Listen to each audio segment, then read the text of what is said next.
నమస్కారం.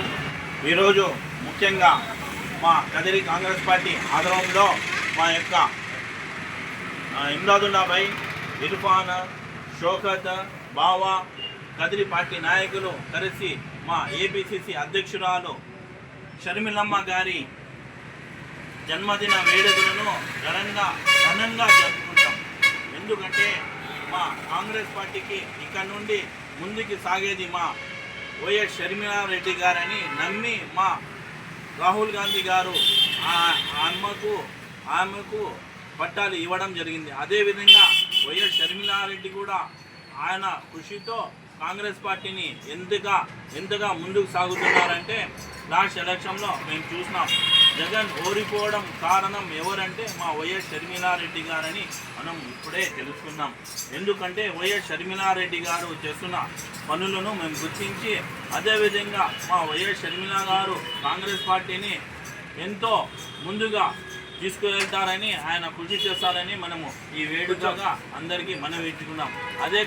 అదే కూడా కాకుండా వచ్చే కాలము మా కాంగ్రెస్ పార్టీదే అని అందరూ రాహుల్ గాంధీని పీఎంగా చూడాలని అందరూ అదేవిధంగా కోరుకుంటున్నారు.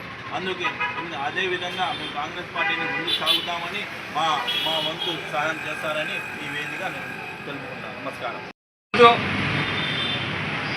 కదిరి నియోజకవర్గ ప్రజలకి, కాంగ్రెస్ పార్టీ కార్యకర్తలకి, కాంగ్రెస్ పార్టీ నాయకులకి మనస్ఫూర్తిగా ధన్యవాదాలు తెలుపుకుంటున్నాను. కారణం ఏమంటే ఈరోజు మా పిసిసి అధ్యక్షురాలు శ్రీమతి వైఎస్ షర్మిలారెడ్డి గారి జన్మదిన శుభాకాంక్షలు ఇక్కడ శ్రీ సత్యసాయి జిల్లా కాంగ్రెస్ పార్టీ మైనార్టీ సెల్ అధ్యక్షులు ఖుదాబకష్ గారికి మా కాంగ్రెస్ పార్టీ సత్యసాయి జిల్లా అధ్యక్షులు శ్రీ ఎంహెచ్ ఇనాయతుల్లా గారు ఆదేశించారు.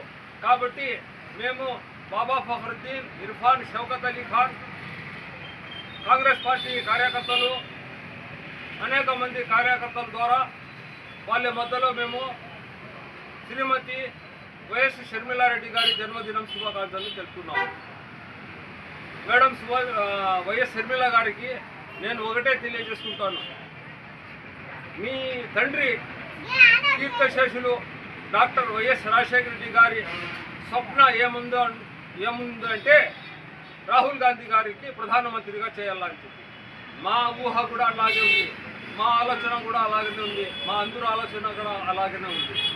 మీకన్నా ముందు గిడుగు రుద్రరాజు గారు పిసిసి అధ్యక్షులు ఉన్నవారు. అతనికన్నా ముందు ఒక పిసిసి అధ్యక్షులు వెళుతూ చాలామంది కాంగ్రెస్ పార్టీ సీనియర్ నాయకులకి వైసీపీలో కొంతమందికి దొబ్బేసి వెళ్ళిపోయారు, టీడీపీలో కొంతమందికి దొబ్బేసి వెళ్ళిపోయారు. రాజశేఖర రెడ్డి స్వప్నం ఏమంటే రాహుల్ గాంధీ గారికి ప్రధానమంత్రి చేయాల. రాహుల్ గాంధీ ప్రధానమంత్రి కావాలంటే ముఖ్యంగా మైనార్టీ ఓట్లు కావాలి. మేడం షర్మిల గారు మీకు తెలిసే ఉంటుంది, మన్మోహన్ సింగ్, రాజీవ్ గాంధీ, శ్రీమతి ఇందిరాగాంధీ ప్రధానమంత్రిగా ఉన్నప్పుడు ముస్లింలు లోక్సభ సంఖ్య 127. ఇంత ముస్లిం సంఖ్య లోక్సభలో 127, రాజ్యసభలో ముస్లింల సంఖ్య 97, 99 అంతా ఉండేవారు. ఇప్పుడు మన నరేంద్ర మోడీ ప్రధానమంత్రి హయాంలో ముస్లింలు ఎక్కడున్నారు మీరే చెప్పండి. మీరు చూస్తే, మీరు రాజశేఖర రెడ్డి గారు చూస్తే సొంత డబ్బు ఖర్చు పెట్టి ఉమ్మడి ఆంధ్రప్రదేశ్లో షబీర్ అలీ గారికి గెలిపించారు. అంతేకాకుండా ఫరీదుద్దీన్ గారికి గెలిపించారు. ముస్లింలు అంటే ఎంత అభిమానం రాజశేఖర రెడ్డి గారికి. మా షర్మిలమ్మ మేడం గారు మా ఆంధ్రప్రదేశ్లో డిసిసి అధ్యక్షులు ముస్లింలు కేవలం 2 ఉప్పురాళ్ళు ఉన్నాయి. ఆ ఉప్పురాళ్ళు 2 ఉన్నాయి. దాంట్లో కూడా ఒకరు వచ్చిందే ఒకరు ఉండకూడదు అని చెప్పి పట్టే లాగే ప్రయత్నం చేస్తున్నారు. మీరే దానికి సహకరించాల, మైనార్టీలకు మీరే కొంచెం సహకరించాల.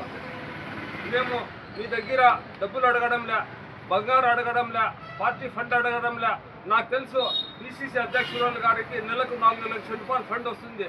కానీ మీ ఒక 10 రూపాయలు వాటర్ బాటిల్ ఏమంటే మా మైనార్టీలకు కష్టపడి పనిచేసే మా పిల్లలకి, మా కార్యకర్తలకు పోస్టులు ఇవ్వండి. అంతేకాక కదిరిలో మీరేందో గొప్ప కళలు కన్నారు. ఇన్ఛార్జ్ ఉన్నాడులే అంతా చూసుకుంటాడులే అని చెప్పి ఏమి చేసింది కాదు ఇన్ఛార్జ్.